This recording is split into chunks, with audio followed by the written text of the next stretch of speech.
E agora, falando sobre mais um capítulo na investigação da suposta tentativa de golpe de Estado, porque a Procuradoria-Geral da República defendeu que o Supremo Tribunal Federal transforme em réus os militares que são suspeitos de participarem do plano.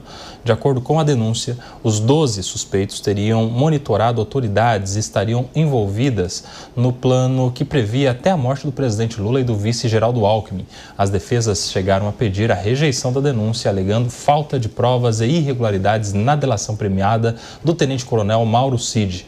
A PGR discorda e afirma que a delação de Mauro Cid é válida. Agora, o relator do caso, o ministro Alexandre de Moraes, já pode liberar a denúncia para julgamento na primeira turma do Supremo Tribunal Federal. Esta é mais uma denúncia daquela série de denúncias que falam a respeito desta suposta tentativa de golpe. E nesta parte em específico, Guilherme Mendes, nesta parte, neste trecho, nesta peça, a fala da suposta tentativa de homicídio, inclusive, do presidente, do vice e do próprio ministro Alexandre de Moraes. Guilherme Mendes, como é que você vê?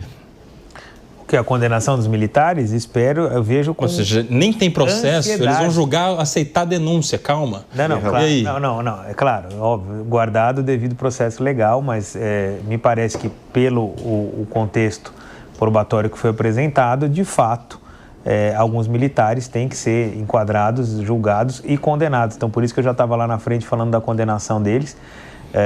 E é importante aqui, de uma forma muito clara, não é, Nelson, deixar a diferença entre os militares que foram democratas, os militares corretos, que negaram a tentativa de serem chamados para uma virada de mesa, para um golpe de Estado, daqueles que se deixaram iludir e entraram numa trama golpista que, para nossa sorte, não foi levada a cabo.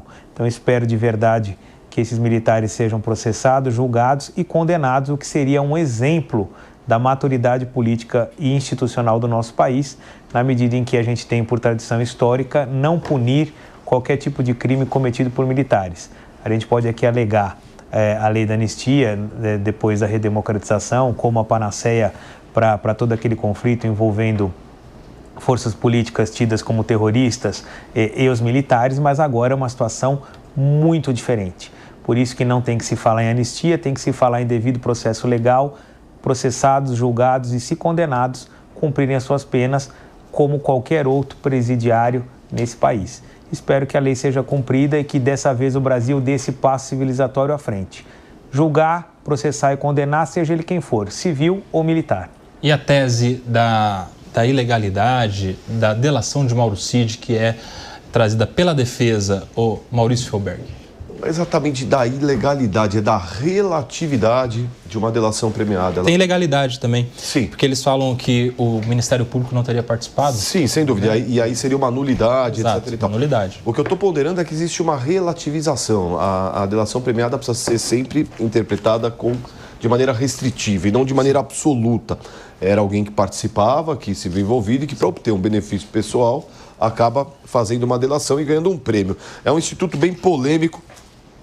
De qualquer maneira, eu não tenho assim essa mesma visão que o Guilherme, essa volúpia condenatória. Eu imagino que, caso as provas existam no sentido de que eles participaram de maneira ativa, devem sim se tornar réus. E aí, garantido todo o processo legal, ampla defesa, contraditório, com plena instrução, se aferir se houve mesmo uma participação com intenção de golpe. Mas tudo isso ainda vai ser avaliado pelo judiciário. A defesa crava que não há prova nesse sentido. Vamos aguardar a decisão do judiciário a esse respeito para ver se eles se tornam réus ou não. Você acha que eles se tornam réus, professora Cíntia Nunes? Bom, primeiro eu quero endossar completamente a fala do meu colega, além de corintiano, meu colega aqui de profissão, o Maurício, entendo exatamente da mesma forma.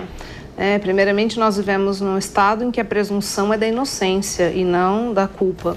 Quando nós estamos diante de uma delação premiada, a gente precisa ter um cuidado, porque ela deve vir com um arcabouço de outras provas.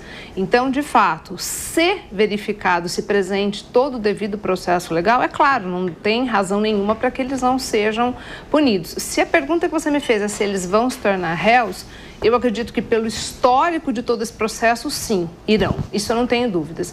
Agora, é preciso lembrar que o devido processo legal também exige um outro parâmetro, né, que é da imparcialidade. E aí, Rodolfo Maris, quero também saber a sua opinião, porque o Maurício e a Cíntia falaram aqui a respeito dessa questão da delação, principalmente o Maurício, de que ela por si só, a delação premiada, ela não deve servir como amparo para a condenação de ninguém. Ela deve apontar um caminho que depois deve ser preenchido com outras provas. Claro. Neste caso, em específico, a delação do Mauro Cid tem outros elementos. Sim. Neste sentido. Ou seja, não é só o Mauro Cid falando que havia um plano para matar o presidente. Altos indícios, né? Tem prova no celular das pessoas, as pessoas acompanhando, falando, agora o ministro saiu daqui e foi para lá, saiu de lá foi para cá. Ou seja, monitorando até os passos dessas pessoas para levar a efeito, eventualmente, esse plano aí. Ou seja, é uma situação mais delicada a desses militares, mais delicada em relação, por exemplo, aos outros réus, ao Jair Bolsonaro, aos seus correligionários, enfim. Sim. Como é que você vê a situação dos militares, neste caso específico? Nelson, eu acompanho aqui os meus amigos de mesa que já hipertrofiaram esse assunto e todos foram bem categóricos aqui em dizer que se houver processo, possivelmente haja uma condenação, uma vez que essa delação do Mauro Cid tem um peso gigantesco. Foram 4 delações, nós estamos falando de uma apenas, foram 4 delações. Ele mudou algumas vezes ali, né, os seus argumentos, tentou colocar uma outra história, mas fato é que tudo que ele falou ali está sendo averiguado. E agora, com essas provas cabais, como você mesmo colocou aqui do celular, acho que é bem possível que haja uma condenação, sim, Nelson. Vamos aguardar isso, aí vai ser pautado certamente. A outra denúncia está pautada para o dia 25 de março, onde o STF, na primeira turma, vai analisar